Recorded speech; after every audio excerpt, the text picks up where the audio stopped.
La suite, c'est donc deux œuvres emblématiques de Daniel Dezeuze. Daniel Dezeuze qui est né en 1942. Et là, vous avez deux œuvres qui m'importait de vous montrer. La pièce historique de 67 qui est Châssis avec un film transparent. Et la deuxième pièce de Daniel Dezeuze, pardon, il ne faut pas que je fasse ça, de Daniel Dezeuze, qui est ce châssis, qui est cette fois-ci un châssis tout simple, exclusivement un châssis au brou de noix, et qui lui date de 1968. Le premier fait 1,94 m par 1,30 m, c'est un grand format, et le deuxième fait 1,62 m par 130. C'est deux objets qui sont extrêmement importants pour l'histoire de l'art, parce que c'est deux objets qui vont effectivement permettre de clore ce qu'on vient de voir avec la première clôture baroque, qui est, on va commencer en fait par saturer le fond, et depuis cette saturation du fond, je vais pouvoir faire advenir un autre type de représentation. Et 4 siècles plus tard, vous avez à partir de 1967 le geste de Deleuze qui lui va couper toute possibilité de représentation et qui va nous montrer que le revers de l'œuvre, c'est-à-dire sa structure et son châssis. Petite précision quand même, Daniel Dezeuze est un des fondateurs du groupe Support Surface, qui commence techniquement en 1969, pardonnez-moi, avec l'exposition qu'ils font à Paris au Musée d'Art Moderne en 1969, et mouvement qui se clôturera en 1972, puisque ça n'ira pas plus loin. Le nom de ce mouvement est issu d'un des grands artistes, qui s'appelle Vincent Biolès. Le groupe Support Surface commence à la fois à Montpellier, c'est essentiellement des jeunes artistes de Montpellier, et puis des Beaux-Arts de Montpellier et des Beaux-Arts de Paris.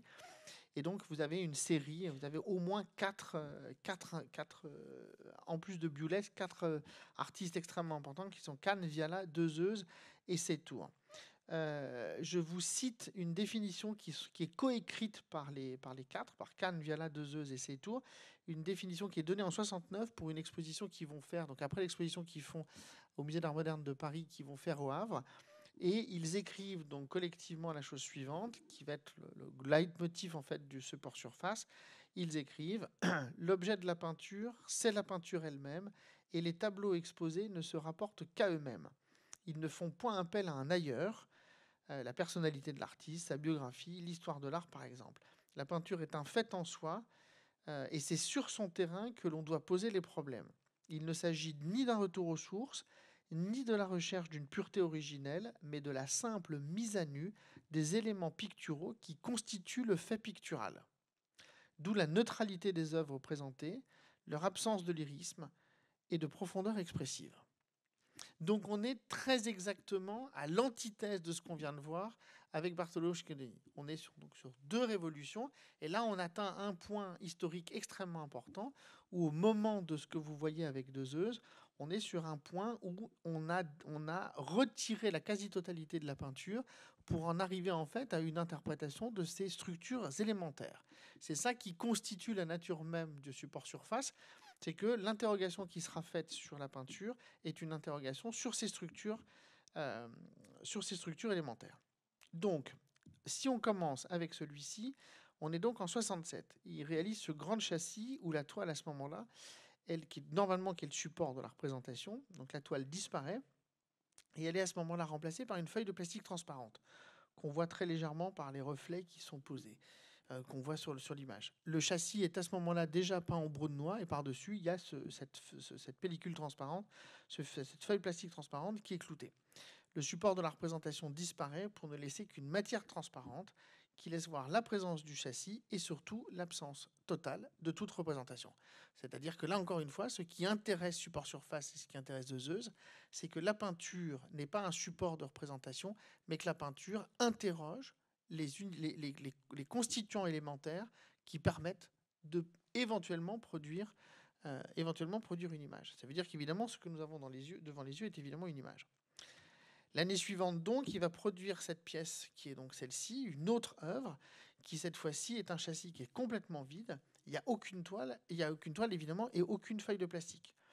Le châssis est vide, il est nu, Il est, selon les indications de Deleuze, toujours posé au sol et posé contre le mur, de manière le plus simple possible. Rien ne doit être ajouté, il ne doit surtout pas être accroché, surtout pas posé sur un support. Il doit être le plus abandonné possible sur son mur et ne pas s'afficher comme un objet, qui doit être un objet d'art. Il est donc totalement en attente, comme laissé à l'abandon, et laissant l'étrange impression d'une fenêtre qui ne donne sur rien, et une fenêtre qui n'est pas encore devenue une fenêtre au sens d'Alberti, c'est-à-dire que la peinture est une fenêtre sur le monde, c'est une fenêtre certes qui est close, mais c'est une fenêtre sur le monde. Vous vous souvenez que toute l'histoire de l'art repose sur cette question-là, c'est-à-dire que nous avons l'habitude de regarder le monde à partir de deux fenêtres, soit une fenêtre qui est transparente parce qu'elle nous permet d'obtenir une perspective sur ce qui existe, c'est-à-dire sur le réel et la réalité, sur le monde, soit alors la fenêtre est opaque parce que la fenêtre prend sur elle-même en fait une représentation qui est un autre type de perspective, c'est-à-dire je rentre dans une autre dimension perspectiviste. Là, effectivement, il n'y a plus rien. C'est-à-dire que le châssis est vide, mais il n'ouvre pas sur le monde. Le châssis est vide et il n'ouvre pas sur une représentation. C'est-à-dire qu'il y a un double échec sur ces deux enjeux. Donc tout ici vient renverser la perception. Mais il y a une chose qui est donc évidemment extrêmement intéressante, qui est que le châssis est teinté au brun noir, et en devenant teinte, en prenant la teinte du brun noir et en n'ayant rien accroché dessus, l'objet prend quasiment le statut d'un objet. Il prend le statut quasiment d'un meuble. C'est-à-dire qu'il essaye près de s'affirmer soit comme un meuble précieux, soit comme un objet bourgeois qui vient s'installer, qui vient se poser à l'intérieur d'un espace. Il n'est plus là pour représenter, pour supporter une représentation, mais il devient lui-même un objet de représentation. Il quitte sa fonction de châssis pour y déposer une toile qu'on cloute pour devenir une structure et une sculpture de bois teinté. C'est là aussi où c'est un coup de génie évidemment de la part de Deleuze, c'est que l'objet quitte sa fonction peinture pour devenir une fonction sculpture. Il devient à la fois un meuble bourgeois et un objet énigmatique qui aurait raté toutes ses fonctions possibles. Celle de devenir un châssis, celle de devenir une peinture, ou encore celle de devenir une sculpture. Et donc il se maintient dans une latence infinie qui fait que comme objet et pour l'infini, il est un objet raté, il est un objet qui n'a pas de devenir au sens propre, et il se maintient sans devenir et dans son ratage comme une interrogation permanente sur ce qu'est la peinture et la représentation. C'est évidemment où ça devient un objet assez fascinant pour ça. Donc l'intérêt de cette œuvre est évidemment le dépassement de tout regard sur la représentation et de toute donnée, au point que nous sommes perdus et sans possibilité de fonder un objet comme repère. Et c'est ça qui devient fascinant, c'est-à-dire qu'il n'est même plus un objet de mesure, ni même plus un cadrage. Il ne sert à rien. L'intérêt de cette œuvre est dans un autre dépassement, celui de toute donnée qui aurait dû être peinte sur la surface. C'est ça qui est absolument génial, c'est qu'il est donc à la fois un objet raté et à la fois un objet de tous les possibles. C'est-à-dire qu'il présuppose que vous puissiez y déposer, quand vous en aurez envie, toute possibilité de représentation. Tout a disparu, il ne demeure aucune information, aucune figure, aucun signe. Seule demeure celle du support. Ce support vide pourra se remplir, dans le cadre de l'œuvre de Deleuze, de la projection du regard de la spectatrice ou du spectateur. C'est-à-dire c'est à vous d'y mettre une projection si vous en avez envie. Cette projection est l'exercice de la plasticité de la réception, et c'est probablement l'une des plus importantes leçons de la modernité et du contemporain.